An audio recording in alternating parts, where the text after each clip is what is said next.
Your husband, Dr. Bernard Guerney Jr., wrote that in the 1950s and 60s, filial therapy was unthinkable, and that parents were not viewed as agents of change for their children. Describe the mood then. Well, that is indeed the way things were in those days when Filial was first developed by my husband, and then I joined him with working on the methodology of how to really apply the idea that parents could participate in a therapy program that would allow the parents to be the change agents. So the way it works in Filial is that parents play using a child-centered play therapy with their children. They are trained and supervised by professionals. So it has the effect of making the parent the primary therapist, and at the same time making the regular therapist, the professional therapist, a trainer and supervisor of the parent. So it just moves things back a step. But by putting the parent with the child experiences with the parent, who is often very involved in family dynamics, as we all know, and will be an important piece of change, allows the child to experience the acceptance a parent provides in play therapy right from the parent, and therefore can have a deeper meaning than if the benefits of play therapy come from a professional person, as great as they might be. The other advantage was that it elevated parents, usually mothers in those days, to a position that gave them recognition for what they actually can offer to their children, how they can actually serve as change agents and in themselves changes in the course of the therapy. Compare parents and families today with those in the 1950s and 60s. Families certainly have had a lot of different pressures put on them since the 50s and 60s. However, in my own clinical work, I haven't seen a lot of difference in the kinds of presenting problems that children bring.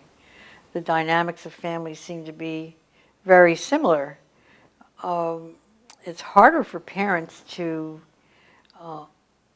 be involved sometimes today when they have to have a couple of jobs sometimes, or a single mother is raising several children. It's harder for parents to really give a lot of time to their children as much as they'd like, and I think in that way families suffer, children suffer. However, strangely, the kinds of issues that arise between parents and children and in the family, sibling rivalry, parents being troubled with trying to control children, trying to be as much a friend, if you call it, or a good parent as they can be. All those challenges are still the same.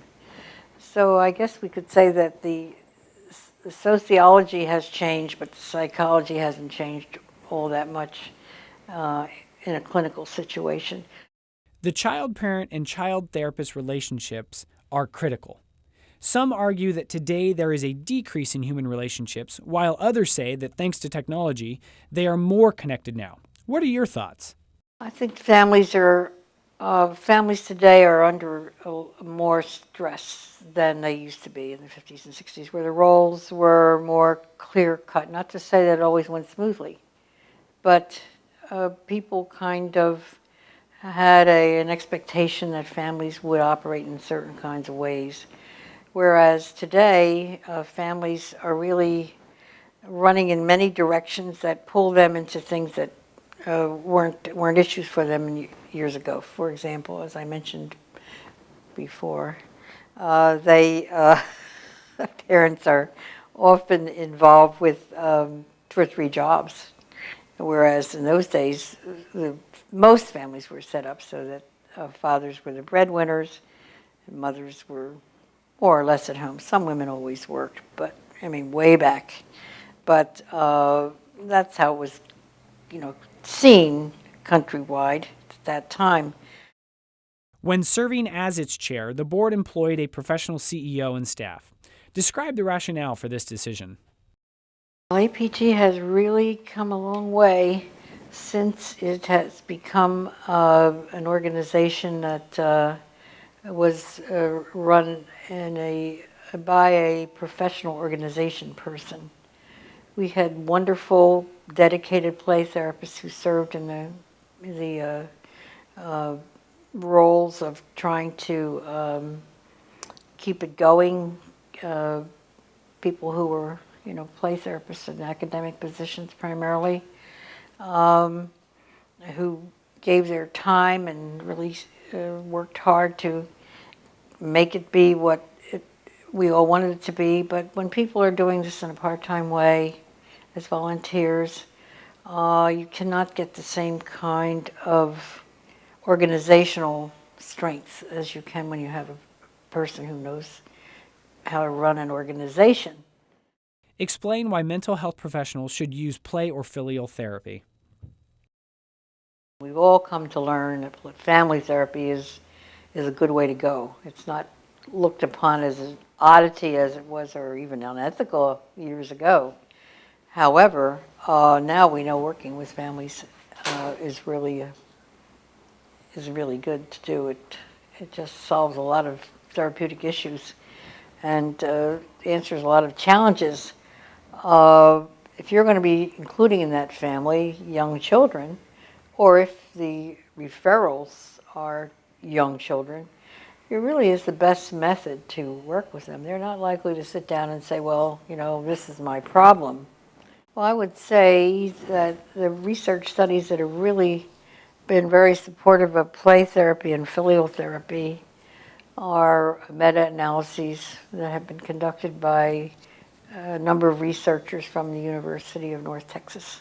Those were, large studies. Another area of study that's been very helpful to play therapy and to filial therapy in particular are follow-up studies showing that 3 to 5 years later, and also earlier when follow-ups were done, that children were performing as well as children that never, children in filial therapy who had filial therapy were performing as well. It came out as with the same characteristics of children that had never had problems. Describe how you were introduced to play therapy. I was very interested in working with children and had done some work using a group therapy model developed by Slavson, who was not a child-centered play therapist, but he was a child therapist and quite directive. But he also worked with groups in play and in talking. So having read a couple of his books and protocols of his sessions, I did some group therapy with children. When I went to graduate school, which was Penn State University, they had a commitment to Rogerian therapy, which was just really becoming into its own at that time in the early 50s. So I wanted to take play therapy, which was offered, and the model I was taught was the Rogerian-based model, Axeline's model. And at that time, I really think that there were very few other solid guides. She had a book with the principles of play therapy in them and so on. There were other people that did it, as I said, and there were people that wrote articles, but she had a system. And the child-centered play therapy is a system.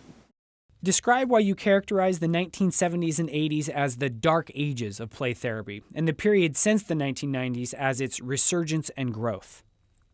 In the early history of play therapy, starting in the 40s, it was a method that was used by professionals who worked with children. Granted, the numbers were not many, but it was an approach that was well respected, and frequently one of the play therapy one version or another was really all that was offered, outside from parent counseling to help with children. Then it was growing, and I think it was well respected, and people understood that it had potential for bringing about positive changes. However, in the 70s and 80s, a new approach came along. Behavioral approaches began to be used widely. And behavioral approaches seem so seductively simpler. You know, you can count things, you can teach specific behaviors, you can reward for those, you can hold back rewards or even punish when they're not followed through as they should be.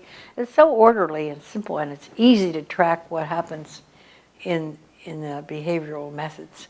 So the whole world of bringing about change professionally kind of moved over to behavioral approaches. And play therapy was kind of left down in the little stream level there. Was kept going by a few dedicated people who knew that it actually had all this potential and were not convinced that behavior therapies should replace it. Not to say that they didn't use behavior therapies too when they thought they might be more appropriate. But the play therapy just kind of came to a halt. It was not taught. It was only a few stalwarts kept it going.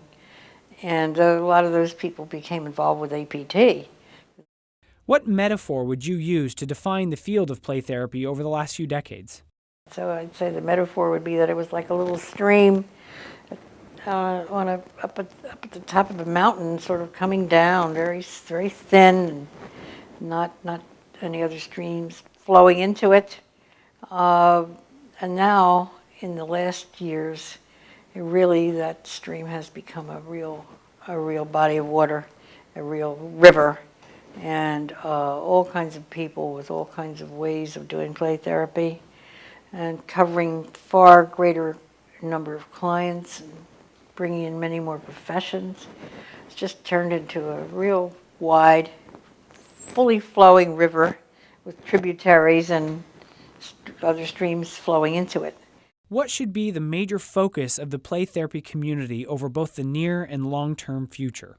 The major focus of the play therapy community, those of us who practice it and research it and run organizations for it, really needs to be on trying to increase the knowledge and validity of play therapy in the eyes of the public.